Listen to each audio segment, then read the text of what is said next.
Scud drill at Camp Virginia. Here they're taken seriously and they're increasing in regularity. This is one of a number of huge US bases out in the Kuwaiti desert where thousands of soldiers are coming together with their equipment. Units will come in here, they will get prepped for combat, and then they will move out. We don't see near as much now as we did on the earlier days of the deployment. A lot of the units now are going out to the other camps and setting up there prior to departure. This area alone is handling 25,000 cases of rations and more than 40,000 cases of water a day, although some supplies are more readily available than others. But of course, as with these Patriot missiles, everyone's real focus here is towards the northern skies and towards Iraq. Today, everyone was ordered into full combat equipment, a reminder that Kuwait's border with its northern neighbor could soon become a front line. Put your weapon down on the ground now! Back away from the weapon!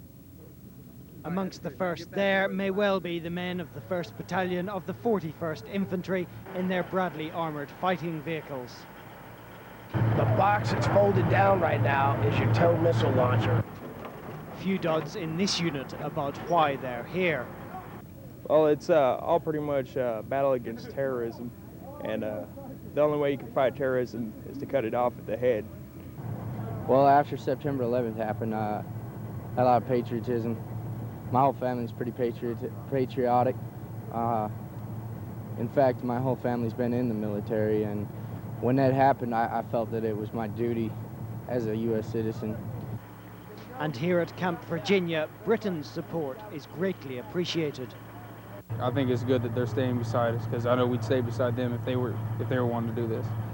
So I think it's great. I really do.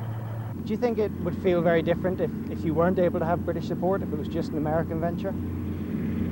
Well, there'd definitely be less people here, so like I said, it could be that Britain's helping us out or whatever, but all the support we can get is good support. If you look hard enough out here in the desert, there is even a little humor to be had. I really do feel the big problem for a lot of the world is regime change. Everybody's sitting around the rest of the world going, our regime stinks too. Well, if they come change this, you know?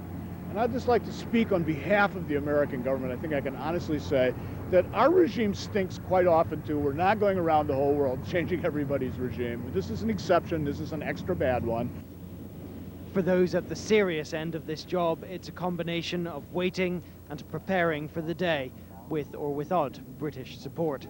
Carl Dinnan, Channel 4 News at Camp Virginia in Kuwait.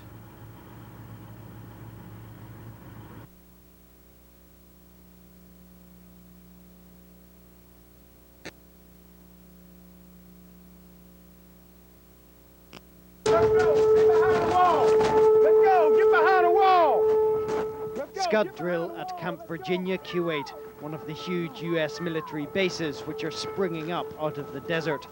There's a lot of drilling going on here now, as well as a lot of waiting. Although not for the logisticians, they are working overtime. 40,000 cases of water and 25,000 cases of rations are moved in this area every day. Of course, some supplies are more easily acquired than others. And then there's more drilling. This is how any approaching Iraqi soldier can expect to be greeted.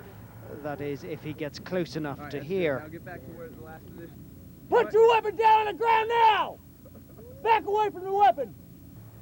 These are the mostly young men of the 1st Battalion of the 41st Infantry in their Bradley fighting vehicles. The box that's folded down right now is your tow missile launcher.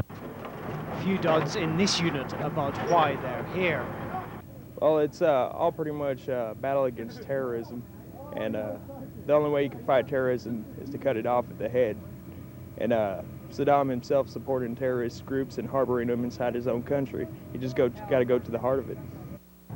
Well, after September 11th happened, I had a lot of patriotism.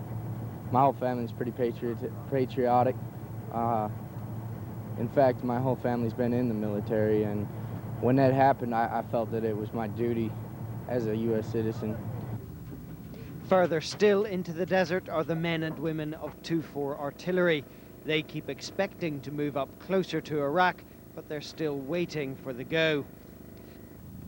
Amongst them, Captain Melissa Graham and Lieutenant Brandon Rooney, whose preparations for coming here were more extensive than most. They got married. We're supposed to get married in May, but this kind of threw a wrench in the plans, so we just bumped it up, and we'll get married like a normal wedding when we get back. So. Did you have any idea that you'd be posted together? We weren't sure until like the last minute before we came. We were hoping, but we didn't know for sure. Just before dusk this evening, the troops were briefed by their battalion commander. Should there be a war, these people now know what part they are expected to play. Out here, the desert is liberally sprinkled with heavy armour. Men and equipment stretch for as far as the eye can see, and there seems little doubt that this lot will have no trouble punching their way through to Baghdad.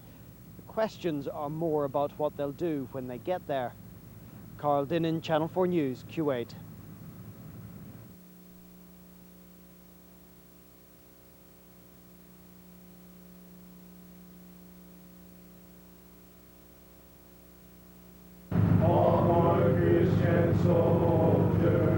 Marching next to war, with the cross of Jesus going on before. How to become the children of peace for the Lord. In the name of the Father, and of the Son, and of the Holy Spirit. Amen. Amen. Lord, be our Savior, double cured, cleanse thee from his guilt. And when you get your meal, thank the Lord for providing our meal. I've actually, begun to pray a little more each night. Thank God for everything that we have. Thank Him for being safe every day. And I'll be honest with you, I haven't quite been like that since I've gotten into the Army. And I do think more about it, before I go. My religion is Roman Catholic, so, I think about it and I pray a little bit more that, I go home safely to my family. I was feeling down a few weeks ago when I read a little scripture the chaplain gave me. It really got my momentum back going, my strength back up. But that's everybody. If you don't feel down sometimes, you're not human.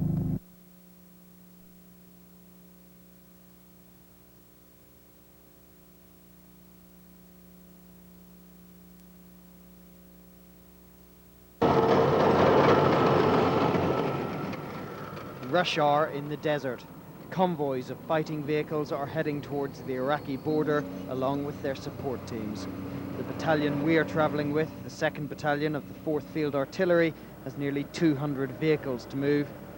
And this is what they're all about. The multiple launch rocket system, the most technologically advanced artillery in the United States Armory. In terms of firepower, they consider themselves the most powerful ground attack unit in the world. When the war starts, and that's beginning to feel very close out here now, they will push forwards into Iraq. Today, their brigade commander told us what he thought they would encounter there. One, certainly we'll have units, I think, that will capitulate. We'll also have units that will surrender, either before contact or during contact. And I also believe that we'll have some enemy that will want to fight, mainly the Republican Guards in and around Baghdad. I think we'll see that. I hope we don't, but we're fully prepared to meet any level of contact that we come up against when we face the Iraqi army. This afternoon, 15 Iraqi soldiers were reported to have already given themselves up at a Kuwaiti border post, and the US Air Force has attacked Iraqi long-range artillery in the no-fly zone. Here, the desert is pockmarked with defensive sand barriers known as berms, with all units on alert for preemptive strikes. The northern Kuwaiti desert is now filling up with US military units as they take up their attack positions, braving the occasional sandstorms to dig in. As one unit commander put it to us when we arrived, this is now the pointy end of the stick. Carl Dinnan, Channel 4 News, Kuwait.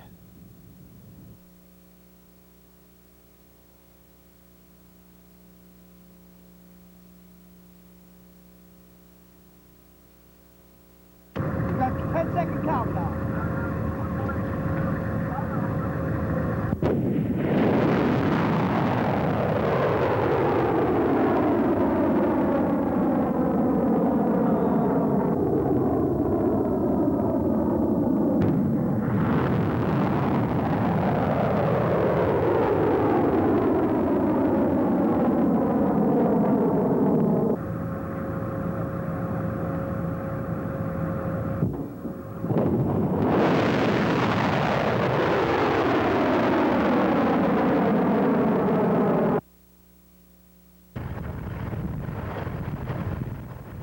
Although fighting continues in the southern towns, much of the US Army still pushes north through the wind and the dust. Along the road, we met these Bradley and Abrams crews. They said they'd fought Iraqi soldiers last night who were poorly equipped, armed only with Kalashnikovs, and ferried to the front line in civilian four-wheel drives. They were easily picked off by the American armor. For the artillery unit we're traveling with, this is unusually close to the front. When we first occupied here, just a few hours ago, there was mortar fire behind us. So I'm certain that we're in range of their artillery, no doubt about it.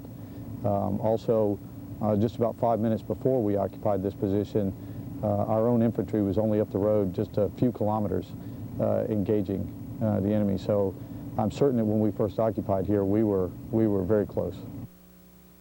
And today came news of downed helicopters far to our north. Iraqi TV displays an Apache helicopter. One of two, they say, were brought down by farmers with their trusty old weapons. Unlikely, say the US military, and by the way, only one Apache longbow has been downed. Shortly after we arrived here this afternoon, the missile launchers of 2-4 artillery fired off 6 missiles. We've been told the first 4 were to give covering fire to special forces who were rescuing the downed Apache crew. We've been told the last 2 missiles were to destroy the helicopter itself and its secrets. These are the launchers which took part in the strike, here firing the first shots of this grand campaign. They say the Apache they destroyed was in the Baghdad suburbs. It's one of the earliest ground-based attacks on the city, and a sure sign that battles further south will do nothing to stop the assault on Saddam Hussein's capital. Carl Dinnan, Channel 4 News in central Iraq.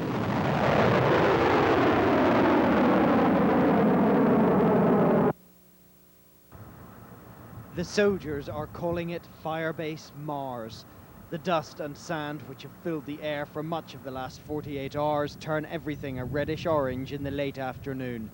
It also provides cover for Iraqi troops wanting to strike back at the US invasion force.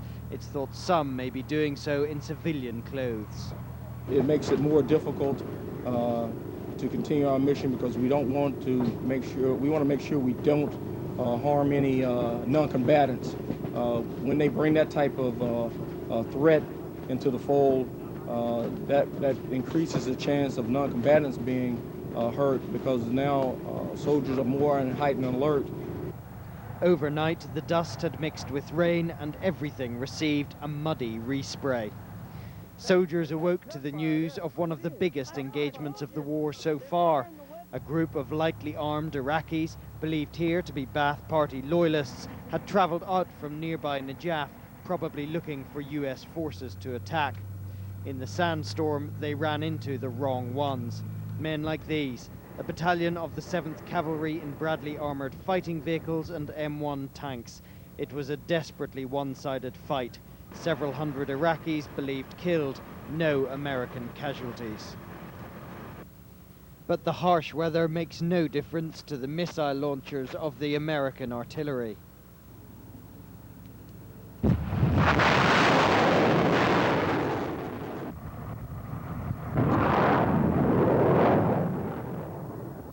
The crews are working, eating and sleeping in the launcher cabins. Definitely test your crew's likeness of one another. You know, all those little temperaments come out. We get along great, so. Today came a reminder, though, of the ever-present danger. At about 3 o'clock this afternoon, one of the soldiers ran out of the command centre shouting, "Incoming, incoming." We all ran and took cover in the foxholes around the perimeter of the camp. It was a false alarm, but tonight each foxhole is being dug that little bit deeper. Also tonight, intelligence reached Firebase Mars of a large Iraqi force heading south. More large-scale engagements are expected in the coming hours. Carl Dinnan, Channel 4 News, Central Iraq.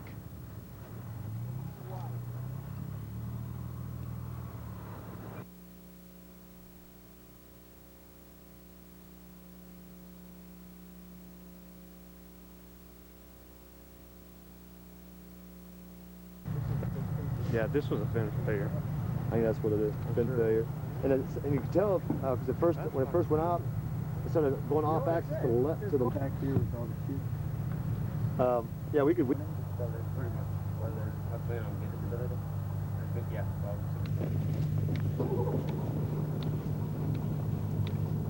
guys get a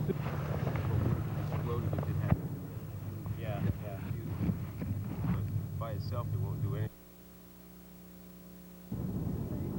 The threat of chemical weapons still hangs over this conflict. The feeling here today is that Saddam Hussein has more to lose by using them than he would have to gain. But there are sporadic gas alerts and everyone wears protective clothing. And living in the desert brings its own hazards. Even a small scorpion could spoil your day.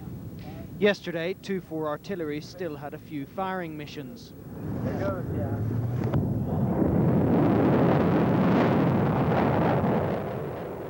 Each missile costs around $1 million. The number they've fired in the conflict so far reaches well into the hundreds.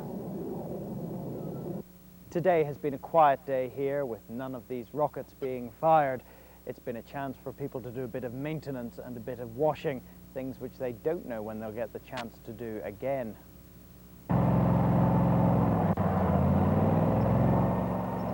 Digging in is an almost daily activity too. So far the only artillery we've heard has been American, but the day may yet come when they have to shoot it out with the big guns of the Republican Guard. So does the relative lack of activity today constitute a pause? Well, today we've had an opportunity to reevaluate our ammunition, unload some that came in yesterday so that we're now fully loaded again. Had an opportunity to do some maintenance. Not really sure that there's a pause. I have received orders to make a move sometime tonight or tomorrow a little further north. So from my perspective, that doesn't show a pause. Whatever the truth may be behind talk of a pause in the offensive here, the defensive posture is still watchful. And after today's attack on troops in Najaf, force protection measures are being re-evaluated. Carl Dinnan, Channel 4 News in central Iraq. There goes, yeah.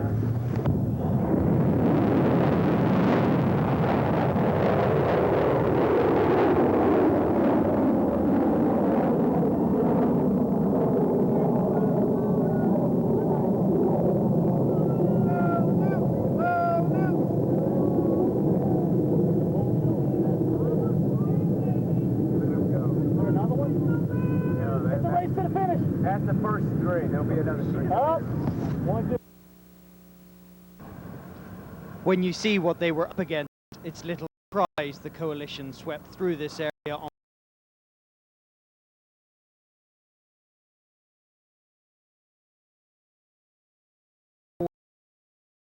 bed.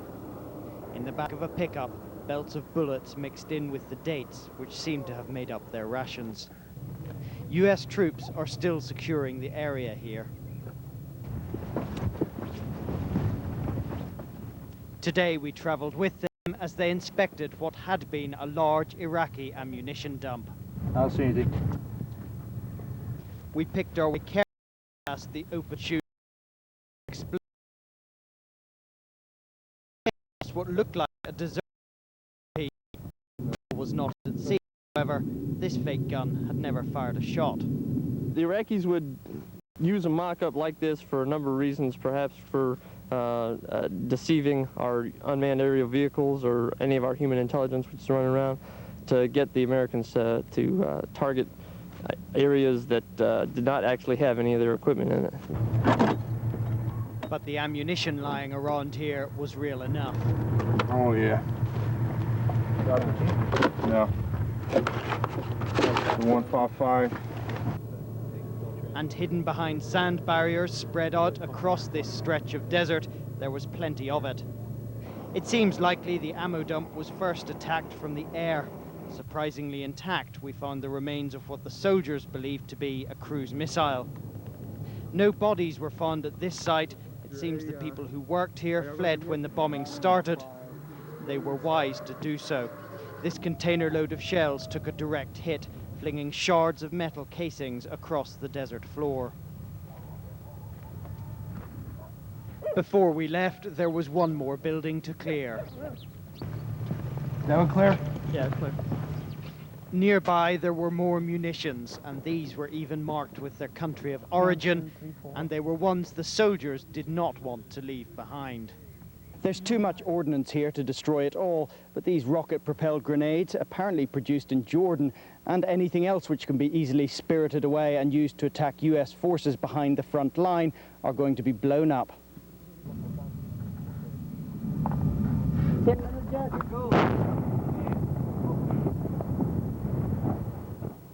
At the same time, and just a few miles away, a memorial service was being held for 3 American soldiers killed in an RPG attack earlier this week. Carl Dinnan, Channel 4 News, Iraq. Carl Dinnan, ITV News, Iraq.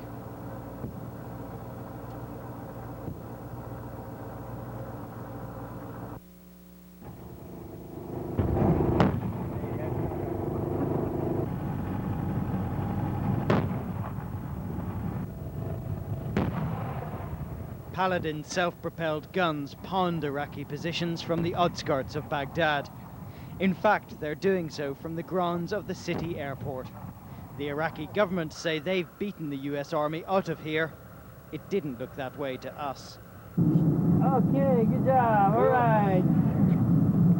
We found the unit which first took the airport relaxing in a bunker formerly occupied by the Iraqi Air Force. They hadn't even seen much in the way of counterattacks since first taking the airport with little serious resistance. There was mainly dismounted infantry. There was a couple tanks on the airfield itself, but we didn't take any fire from them.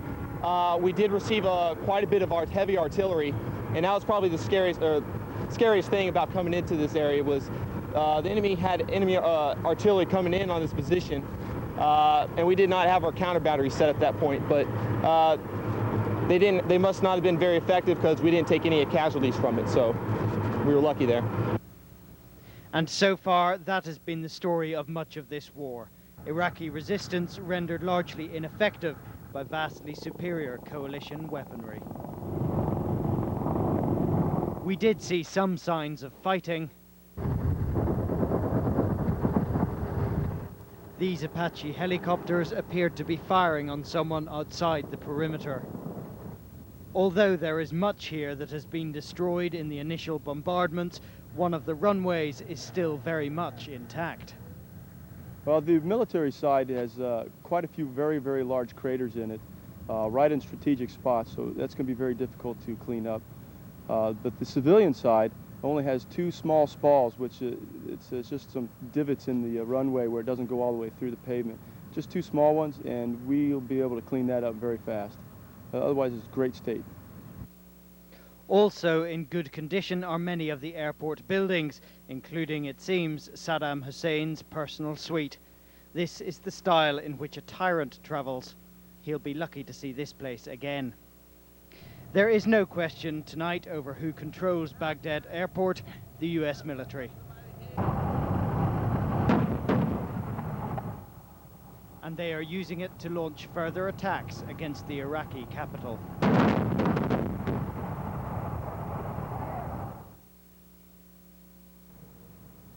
Claim and counterclaim may surround just how far American forces have penetrated into Baghdad itself, but whatever the Iraqi regime says, there's no doubt here who controls this airport, and indeed what they're using it for. Carl Dinnan, ITV News at Baghdad Airport.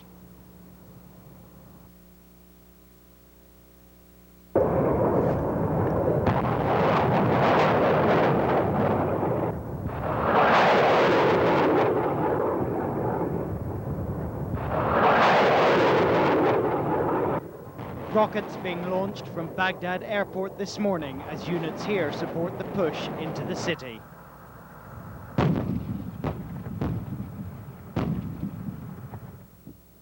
Overhead, A-10 Warthogs circled, picking out Iraqi air defenses. This one releasing defensive decoys as it climbs away. But even they are no guarantee.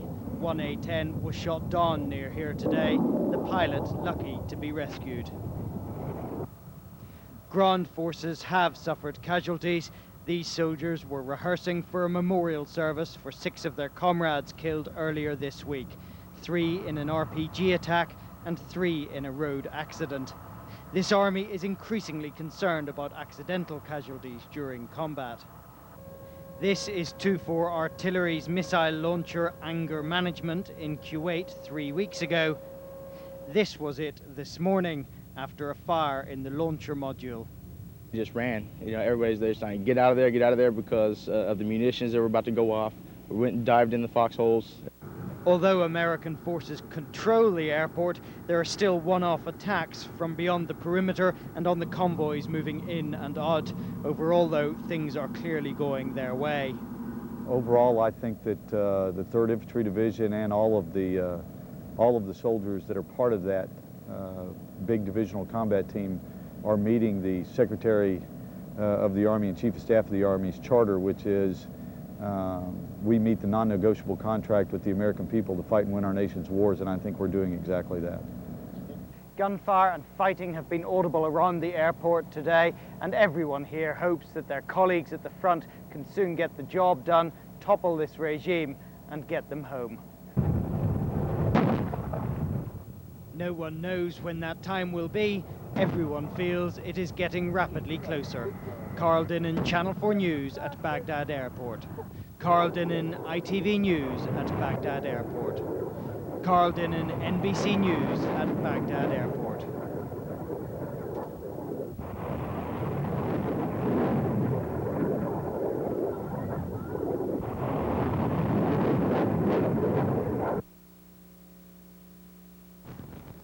The White House itself could not state the link more boldly. This amateurish poster of a smiling Saddam Hussein beside the burning Twin Towers was found by soldiers of the 3rd Infantry Division in a compound in northwest Baghdad. The inscription reads, "For a better Iraq, for a better people." This appears to be some kind of maintenance facility for assembling or repairing missiles. Also in the same compound, situated near a residential area, were a collection of missile components. The banner that was found in this compound does not, of course, provide conclusive proof of a link between Al-Qaeda and Saddam Hussein. What it does show, however, is that the interests of their supporters were converging. Not far away, in another compound, was a training area for the local Al-Quds, or reservists. Here, a more common link with Islamic extremism, hatred of Israel. In the shooting range, the targets wore the Star of David on their foreheads. Likewise on the targets outside. So this is Jewish filth in Arabic. Here too, taking a look at that extraordinary poster, we found the most powerful man in Baghdad, the commander of the 3rd Infantry Division. They see that we're here to stay now, that we're going to make it happen. It's not an empty promise. So the people are coming out and by the hundreds of thousands welcoming us. And so we're going to try to make sure that this last group of terrorists, the last Fedayeen, are cleaned up. In fact, the local commander says people here are even helping them find weapons and ammunition belonging to the Al-Quds and Fedayeen. They are being taken away and gathered for destruction. The main fight that remains is now in the north. Carl Dinnan, Channel 4 News, Baghdad. Carl Dinnan, ITV News, Baghdad. Carl Dinnan, NBC News, Baghdad.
This is crazy.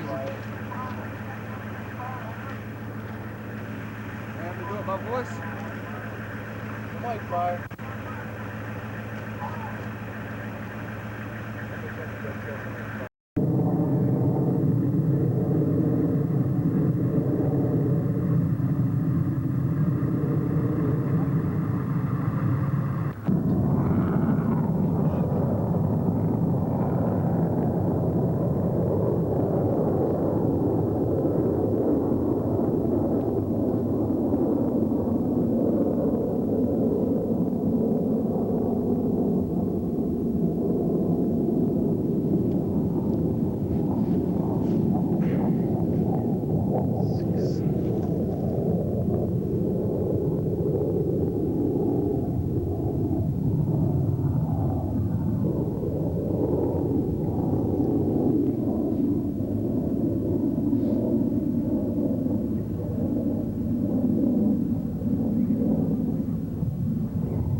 Yeah.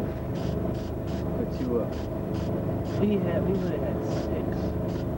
We had an EOM, and we're going to cover one ride.